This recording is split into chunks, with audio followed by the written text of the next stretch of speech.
So hello guys, I'm back with a new video and you are very welcome to our channel Pokemarvel। So guys, आज के video में हम देखने वाले हैं ड्रैगन बॉल काकुमे चैप्टर 26 पार्ट 1। जैसे कि गाइस पिछली वीडियो में हमने देखा था कि ब्रॉली 5 मॉन्स्टर से भिड़ता है और उन्हें कुछ ही समय में निपटा देता है एक-एक करके। और फिर उसके बाद डूला अपना एक ट्रांसफॉर्मेशन करता है जो कि एकदम बल्कि सा होता है। और भाई यहाँ पे अब डूला ऑल आउट जाने वाला है।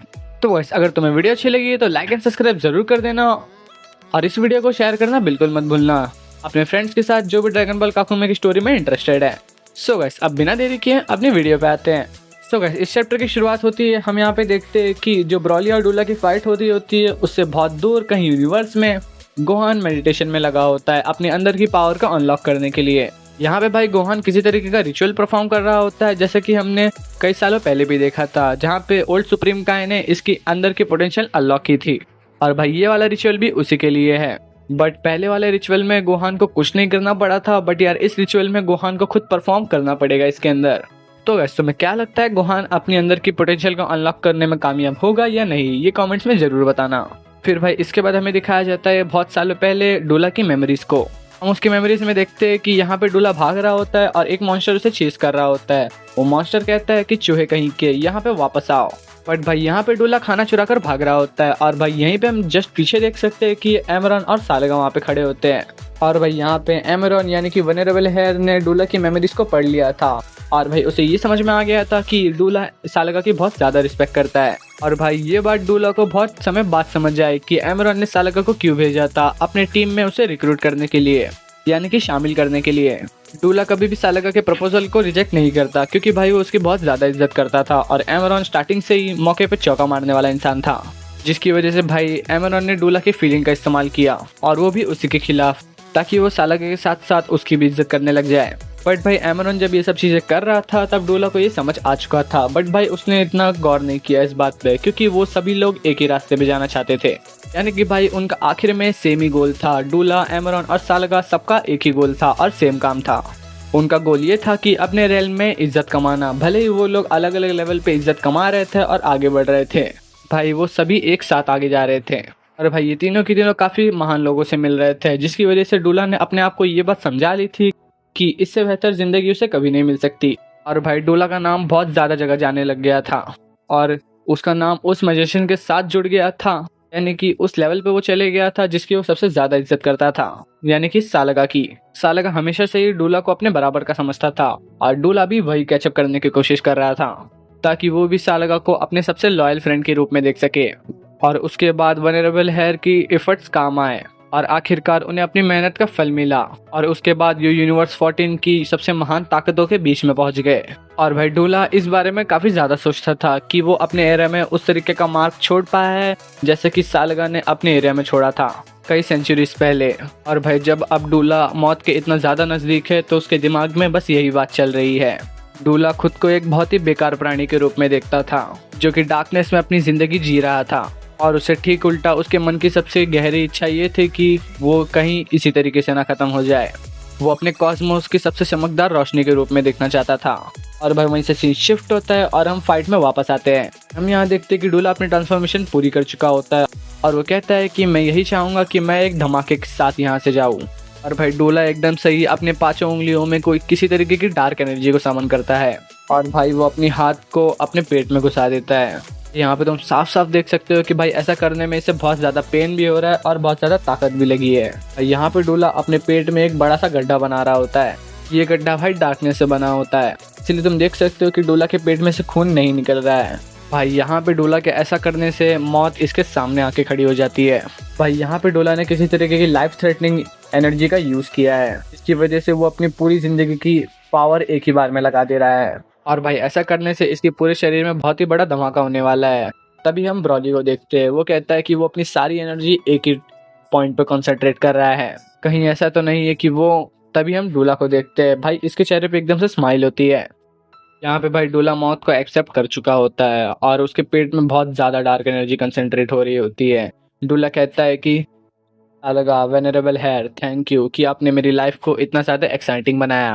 भाई तभी हम जस्ट देखते हैं कि ब्रॉली एकदम से डूला पे अटैक करता है और उसे पकड़ के खींचने लग जाता है। ब्रॉली कहता है कि क्या तुम सच में अपनी जिंदगी को ऐसे खत्म करना चाहते हो? डूला कहता है कि बिल्कुल सही है और तुम भी मेरे साथ आने वाले हो। और भाई डोला के इतना कहते ही ब्रॉली अपने दिमाग का इस्तेमाल करके उसे एकदम से स्मेश में लग जाने लगता है। और भाई डोला कहता है कि तुमने मेरी हालत सच में काफी ज्यादा खराब कर दी है साइयन। मैंने अपनी पूरी ताकत का इस्तेमाल किया तुम्हें नुकसान पहुंचाने के लिए, पर वो कुछ भी काम नहीं आया। तुम मेरे लिए सच में बहुत ज्यादा ताकतवर हो, पर मौत के साथ कॉन्ट्रैक्ट बनाने की वजह से मेरी ताकत 10 गुना बढ़ गई है, क्योंकि मैंने मुझसे पहले वाले सभी समनर्स की ताकत को अपने अंदर बुला लिया है। और मैं तुम्हें ये बात अभी बता देता हूँ कि तुम्हारे सर्वाइवल का अब कोई भी चांस नहीं है। यहाँ पे देख रहे होते कि डोला की बॉडी में पूरी तरीके से डार्कनेस भर चुकी होती है, उसके आंखें और मुंह तक में। और भाई डोला की ये सब बात सुनकर ब्रॉली एकदम से चौंक जाता है। भाई यहाँ पे डोला की एनर्जी लगातार बढ़ रही होती है और उसके अंदर जो अटैक होता है वो भी फैल रहा होता है। तो भाई ये ताकत देखकर ब्रॉली को भी विश्वास नहीं हो रहा होता। डोला के आखिरी शब्द होते हैं कि एक ऐसी मौत जो कि एक धमाके के साथ होगी, जो कि एक पूरा प्लेनेट देख सकता है। इससे कम तो मैं डिजर्व भी नहीं करता हूँ। यहाँ पे देख रहे होते हैं कि डोला के शरीर से बना हुआ धमाका बहुत ही बड़ा हो चुका होता है। और भाई जैसा कि डोला चाह रहा था, हम देख सकते हैं कि पूरा का पूरा सडाला प्लेनेट इस धमाके को देख सकता है, क्योंकि भाई इस धमाके के साइज किसी नॉर्मल या फिर छोटे प्लेनेट से भी ज्यादा बड़ा हो चुका होता है। तुम मून भी ले सकते हो एग्जाम्पल के लिए। हम यहाँ पे देखते कि सभी साइंस अपनी जगह पे खड़े होकर इस धमाके को देख रहे होते हैं और धीरे धीरे कर वो उन्हीं की तरफ बढ़ रहा होता है। आखिरकार हम देखते हैं कि ये धमाका इतना बड़ा हो चुका होता है कि वो प्लेनेट के सरफेस को टच करने ही वाला होता है।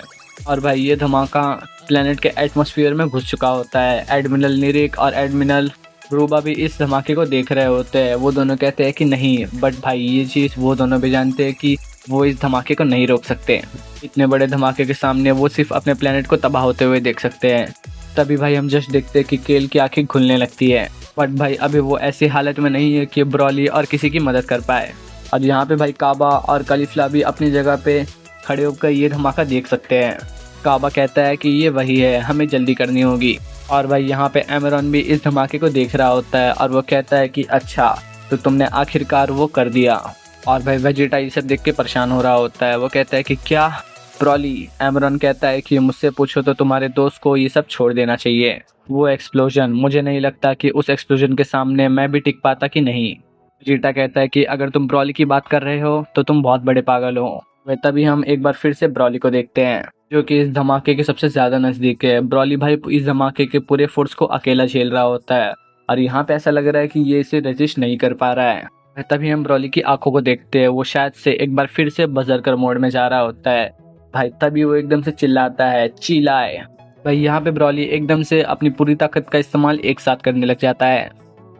भाई वो अपनी बजरकर पावर्स का इस्तेमाल कर रहा होता है और वो इस एक्सप्लोजन को एकदम से ही कंप्रेस करने लग जाता है। और भाई इतना बड़ा एक्सप्लोजन एकदम से कंप्रेस होते होते एक ब्लैक होल की तरह लगने लग जाता है, छोटा सा।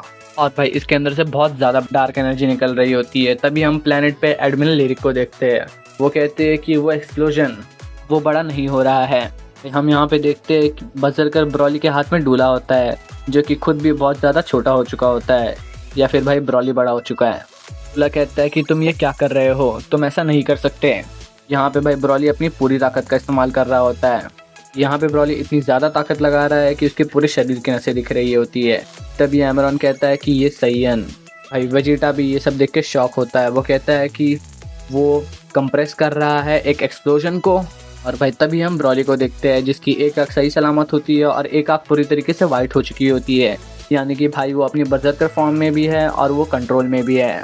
भाई डोला की बात पे एकदम से ब्रॉली चिल्लाता है कि चुप हो जाओ। भाई यहाँ पे ब्रॉली डोला के अटैक के साथ में उसे भी कंप्रेस करने लग जाता है।